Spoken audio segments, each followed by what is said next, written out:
Well, the vaccination of Eastern Cape teachers is underway here in the province. Just now, the MEC Fundile Gade just had his jab. With me, I do have MEC.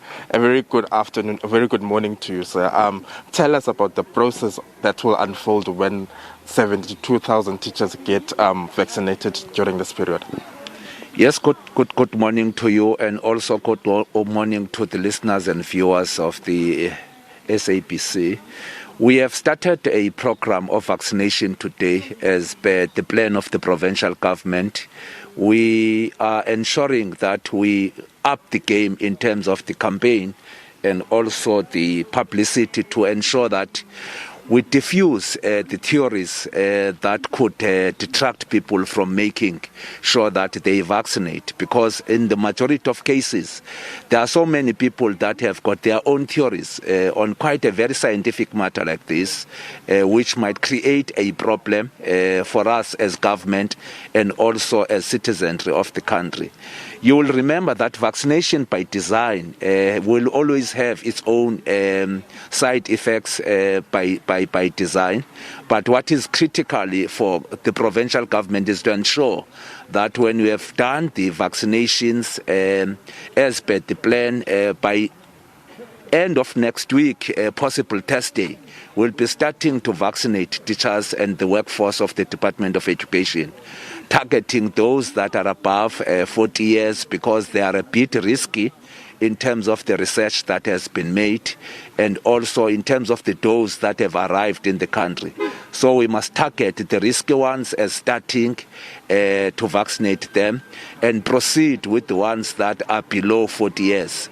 But the entire workforce of the Department of Education is 72,000, all of them, which we are committing to ensure that we are going to vaccinate them. I'm sorry. As we speak now, which areas are proving to be problematic and affecting the academic system? We in terms of the statistics that we got from health, statistics are indicating Nelson Mandela Bay, Buffalo City area, and also some pockets in Chris Hani East, which is Queenstown. So that's why even in terms of the education plan, we will be targeting those areas so that we can curb the spread of the virus in the province. And of course, we'll also take other areas on board, but critical for us is to close up the potential areas that are spreaders in the main, so that we don't fall into the trap of the second wave, wherein we were one of the provinces that were leading in terms of the infections and also in terms of the deaths of the public servants and as general of the population. Last year, the matric results, there was a slight decrease of 5% due to COVID-19 cases, and it was really disrupted. And how to prevent it from decreasing further this year? What plan is there to make sure that there's no decrease, any further decrease?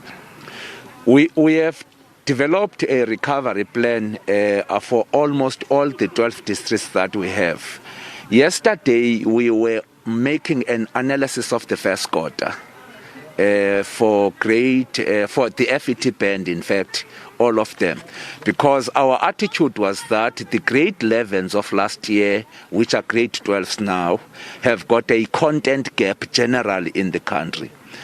We have picked up that we have not that much of a crisis as a province in terms of the first quarter analysis of the results, because we only have a provincial decline of 1.6% on some of the subjects, not all of them.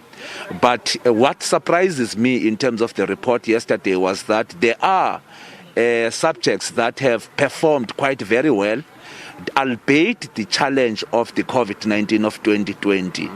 We are moving fine with the injection of the resources to those districts.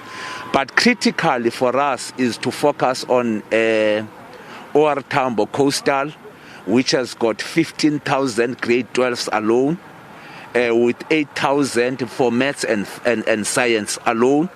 Focus on OR Tambo Inland, focus on Nelson Mandela Bay, and focus on BCM because of the stats and the velocity of grade 12s that are there, and also the threat in terms of some of the subjects that they are doing. But I'm comfortable where I am now with the SG in terms of the interventions that we have made as a province in regard to grade 12 and as well the entire FET band. Lastly, how are investigations going into PPE corruption within the Provincial Education Department? On that one, the SIU has finished up the report. They are signing it off. They are going to bring it to the Premier. Then the Premier will give it to us so that we can look into the content of the findings that are there. But from where I am seated, we don't have that much of a crisis in terms of the PPE findings because there are no gross violation of the Public Funds Management Act except one case or so wherein we had one official which of course has undergone the DC processes, and also the SIU is on top of the case on its own. So we don't have that much of an issue of PPEs just like other provinces in the Eastern Cape. I thank you so much, sir. Well, that was the MEC for Education in the Eastern Cape, Fundile Gade, telling us about the plans that they have to curb the spread of COVID-19 during this academic year.